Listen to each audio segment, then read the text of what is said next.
There was a lady one time that used to play around with her family by saying, "When I die, I'm gonna come back and scare you," or "When I die, I'm gonna come to your room when you're asleep and grab you by your feet." Well, it turned out that one day she ended up dying, and her family came together in her house. Apparently, they are like those families that leave their front and back doors open. Well, while the family was in the living room, the dead lady's upper body appeared on the door's entrance and yelled, "Boom!" It caught every family member that was in the living room's attention. They were scared at what they had seen. This was at night when it happened. The next day, one of the dead lady's relatives told everybody that was a friend at her job what happened that night. If this actually happened, then what if the dead lady comes back to each relative's room at night and grabs them by the feet just as she used to joke around?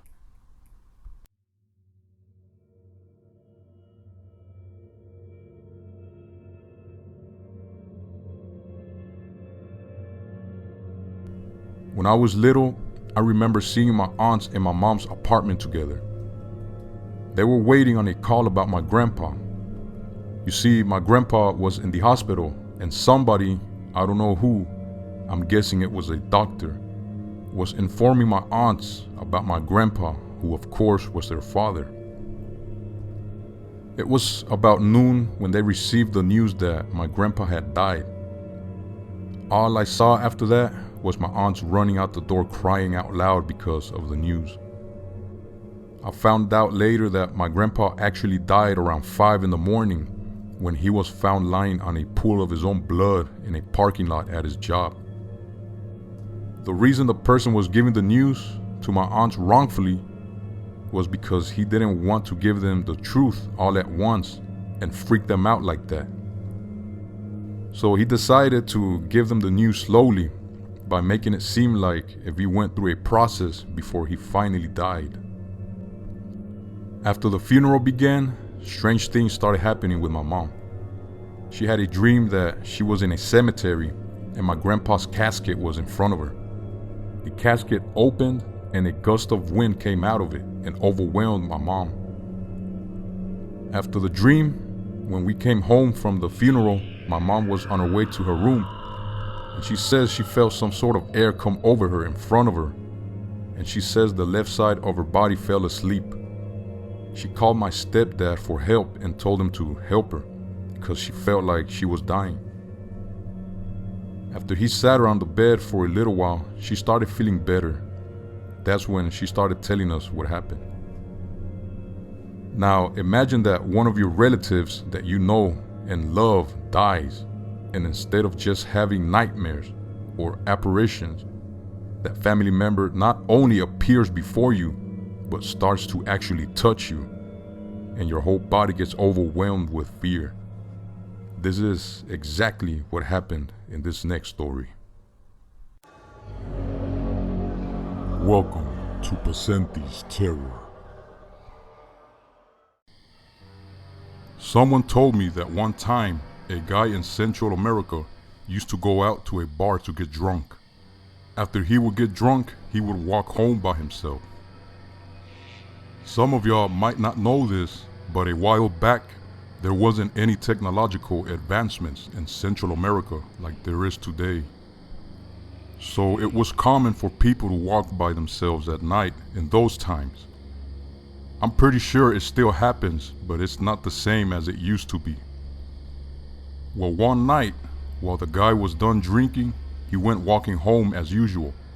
The road he took was of course of dirt, since there wasn't any concrete streets around where he lived, and it was common for people to either get pranked by others, usually kids, into getting scared.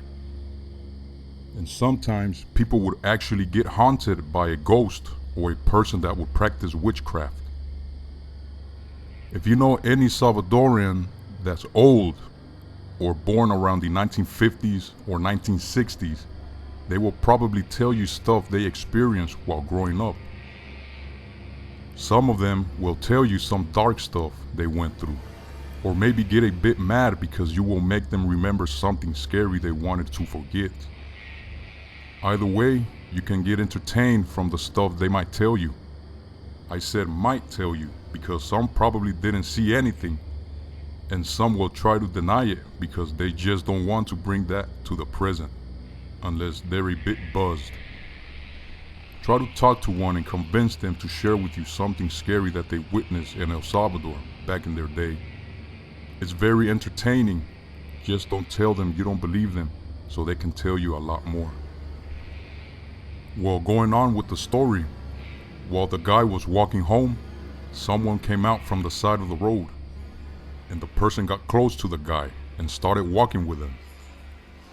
The stranger turned out to be the drunk guy's dead brother. The dead brother started telling the guy to stop drinking because it was bad for him.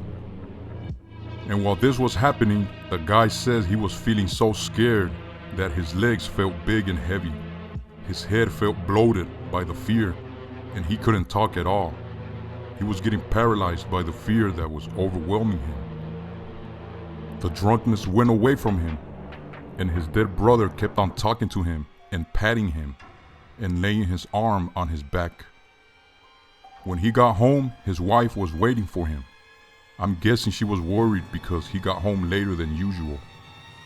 The wife saw her husband, or the guy, very pale and looked like he was going insane.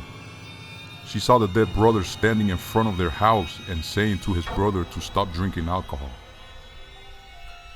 When the wife saw this, she immediately walked her husband inside the house and got a prayer she had and started using some holy water on her husband to snap him back to himself. Usually, the poor people and farmers from those days knew about having prayers close to them because stuff like this would happen often, so they were always prepared for it. The wife told her husband to stop going out and coming home late because of what happened.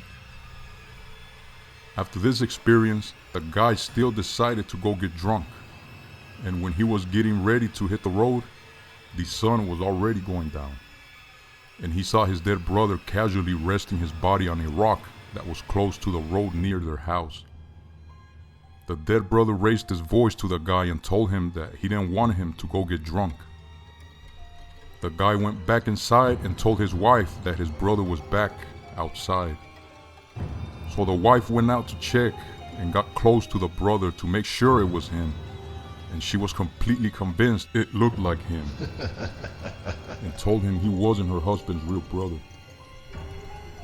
She told him what did he want with her husband, and the dead brother told her he just didn't want the guy to keep drinking. The lady got creeped out and went back to the house. The guy waited a few days and got a prayer and started praying. He got some holy water and some bullets. With a knife, he made a cross on the tips of the bullets while blessing the bullets with holy water, and he loaded his gun with the bullets he had blessed. And he went walking out in the road, and to no surprise, the dead brother came out again. But this time, the guy told him to stay away from him. The dead brother responded to him and told him, "But I'm your brother. Don't you love me anymore?" And the guy told him he wasn't his brother because his real brother had died a while back. The guy recited a small prayer to the dead brother and told him to go to hell and shot at him. When he shot at him, the guy says the dead brother turned into a big flame of fire and disappeared from before him. After that, the dead brother didn't appear to the guy anymore.